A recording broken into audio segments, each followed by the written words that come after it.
আচ্ছা পারো না, দুইটা নিছো কেন?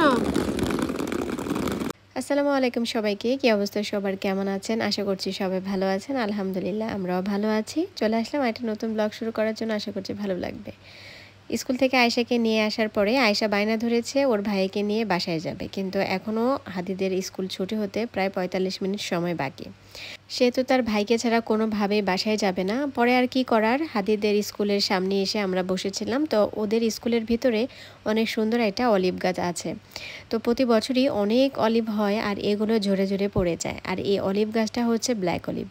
এই অলিভগুলো দেখতে কিছুটা জামের মতো দেখা যায়। আমার তো মনে হচ্ছিল যে কতগুলো এক থোকায় থোকায় জামই ধরে আছে। ইতালিয়ানরা কিন্তু অলিভ অনেক বেশি পছন্দ করে। শুধু যে ইতালিয়ানরা পছন্দ করে তা কিন্তু না, আমার ঘরে সবাই অলিভ অনেক বেশি পছন্দ করে। অবশ্য আমরা সবুজ অলিভটা খাই, আমরা ব্ল্যাক অলিভ তেমনটা খাই না। এটা নর্মালি পিৎজাতেও ব্যবহার করা হয়। আমার আয়েশা তো এমনিতে অলিভ পাগল, সে অলিভ দেখলেই মার্কেট থেকে কিনে নিয়ে আসে। তো এখানে অলিভ গাছ থেকে সে আমাকে জিজ্ঞেস করছে এগুলোর নাম কি। আমি যখনই বললাম অলিভ, তো দেখেন সে খাওয়ার জন্য অস্থির হয়ে গেছে। আর খাওয়ার পরে ওর অবস্থাটা কি হয়েছিল। আচ্ছা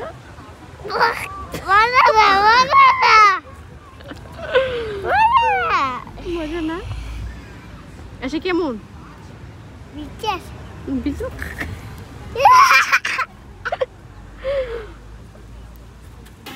আয়শা তিতা, আয়শা কেমন লাগলো? আয়েশা মনে করছিল যে এটা মনে হয় বাসায় যে অলিভ আমরা আনি সেগুলোর মতো, কিন্তু খাওয়ার পরে ওর পুরো মুখ একদম তিতা হয়ে গেছে। এই অলিভ কিন্তু কাঁচা অবস্থায় অতিরিক্ত মাত্রায় তিতা থাকে, যেমনটা হচ্ছে নিমের ফল যেরকম তিতা হয় ঠিক তেমন। এটা তো বিভিন্ন প্রসেসিং করার পরে, অনেক দিন প্রসেস করার পরে এই অলিভটা মার্কেটে বাজারজাত করা হয়, সেটা আমরা কিনে খাই। কিন্তু ডাইরেক্ট এরকম গাছ থেকে অলিভ কিন্তু কখনোই খাওয়া যায় না, কারণ এগুলো অনেক বেশি তিতা হয়। একটা গাছে এত পরিমাণ অলিভ ধরে আছে। তো সেদিন আবার অনেক বেশি রোদ ছিল, তো আমি আবার তেমন ভালো করে ভিডিওটা করতে পারছিলাম না, কারণ আশেপাশে অনেক ইতালিয়ানরা ছিল। তো ওরা দেখলে হয়তো বা কিছুটা হাসবে যে এই মহিলা কি পাগল হয়ে গেছে নাকি, যে অলিভ গাছের ভিডিও করতেছে, মনে হয় জীবনে দেখে নাই। তো ওদের একটু চোখ ফাঁকি দিয়ে যতটুকু পেরেছে করেছে। আর এখানে বাচ্চারা এই অলিভ গাছটার নিচেই এত মজা করতেছিল, লুকায় লুকায় খেলা করতেছিল। তা আমাদের হাদিদ কিছুক্ষণ পরে চলে আসবে। এখানে অলরেডি কয়েকটা সেকশনের বাচ্চাদের ছুটি দিয়ে দিয়েছে।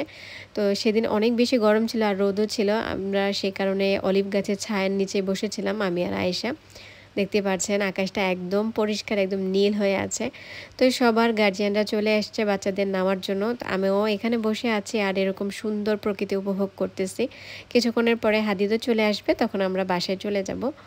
হাদিদকে নেওয়া শেষ, এখন প্রায় আমরা বাসার কাছাকাছি চলে এসেছি। আসলে সকাল থেকে বিকেল 4টা পর্যন্ত একটা ডিউটির উপরে থাকতে হয়।